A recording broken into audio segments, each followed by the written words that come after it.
आज बात करते हैं एक ऐसे गांव की जिसने अपनी किस्मत कह सकते हैं खुद अपने हाथों से लिखी। ये कहानी है धनौली की, एक ऐसी जगह जहां एक छोटे से आइडिया ने पूरे के पूरे समाज की तस्वीर ही बदल कर रख दी।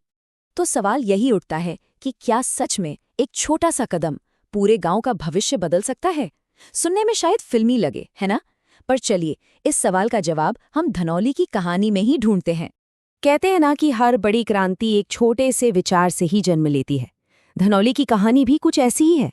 इसकी शुरुआत हुई एक अकेले इंसान के दिमाग में आए एक दमदार आइडिया से। तो इस कहानी के हीरो हैं अमन, गांव के ही एक आम किसान।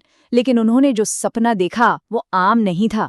उन्होंने गांव में फैली निराशा को एक मौके में बदलने की ठानी। और ये काम वो अकेले नहीं करने वाले थे, उन्होंने अपने जैसे दूसरे किसानों को भी साथ लिया। तो पहला कदम क्या था? अमन और उनके साथियों ने मिलकर बनाई एक सहकारी समिति। नाम था धनौली कृषि उत्पादन सहकारी समिति। अब इसका मतलब क्या है? सीधा सा हिसाब था। जो भी बिचौलिए किसानों का फायदा खा जाते हैं, उन्हें रास्ते से हटाना, अपनी मेहनत का सही दाम खुद पाना। मतलब सब मिलकर काम करेंगे और जो भी फायदा होगा वो भी आपस में बांटेंगे। और मजे की बात सुनिए, ये कोई बहुत बड़ा आंदोलन नहीं था। शुरुआत में सिर्फ 10-12 किसान थे जो अमन की बात पर भरोसा करने को तैयार हुए। सोचिए जरा, बस इतने से लोग। लेकिन किसे पता था कि यही छोटी सी चिंगारी आगे चलकर आग लगाने वाली थी।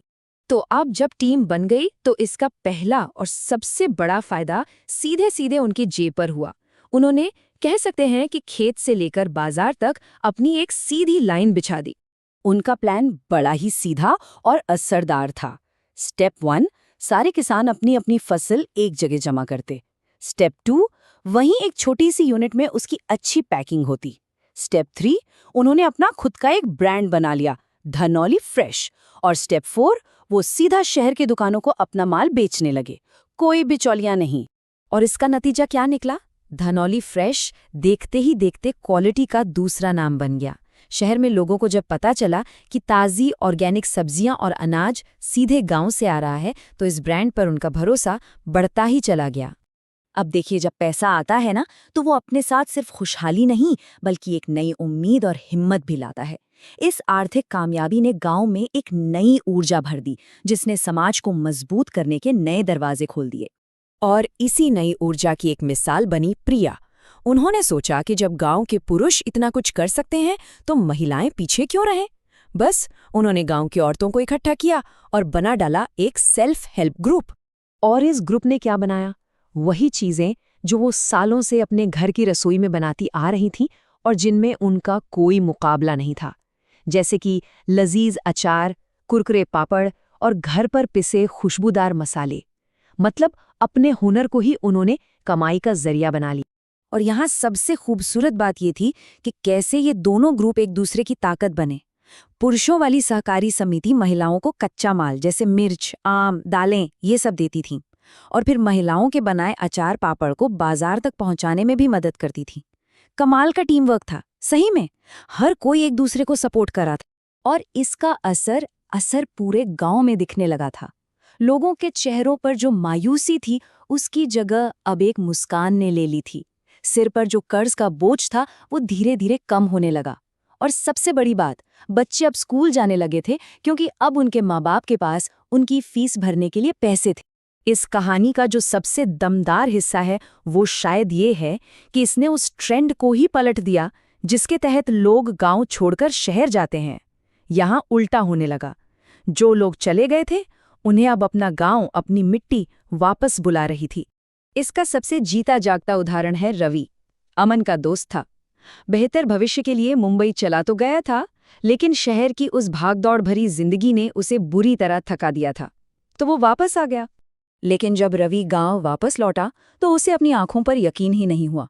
वो जिस धनौली को छोड़कर गया था वहां तो सिर्फ निराशा थी, थकान थी। और आज यहाँ साफ सुथरी सड़कें, घरों के बाहर लगे सुंदर पौधे और लोगों के चेहरों पर एक अजीब सी, एक खुशी वाली चमक थी। रवि सीधा अमन के पास गया और उसने जो कहा वो इस पूरे बदलाव का सबसे बड़ा सर्टिफिकेट था। उसने कहा, तुमने वो कर दिखाया है जिसकी किसी ने कल्पना तक नहीं की थी। अब मैं भी यहीं रहूंगा, मेरे पास जो भी है अब इसी गांव का है। ये सिर्फ बातें नहीं थी, ये एक वादा था। और रवि ने अपना वादा निभाया भी। शहर में उसने जो टेक्निकल स्किल्स सीखी थी और जो भी थोड़ी बहुत बचत की थी, उससे गांव में ही ट्रैक्टर और खेती के दूसरे औजारों की मरम्मत की एक दुकान खोल ली। सोचिए, इससे किसानों को कितनी बड़ी राहत मिली होगी। अब उन्हें हर छोटी मोटी चीज के लिए शहर नहीं भागना पड़ता था।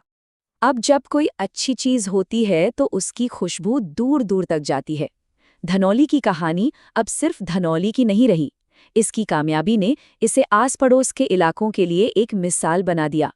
चलिए एक नजर डालते हैं कि ये सफर कैसे आगे बढ़ा। फेज 1 में एक लोकल सहकारी समिति बनी। फेज 2 में इसकी कामयाबी की खबरें आस पड़ोस के गांवों में फैलने लगीं।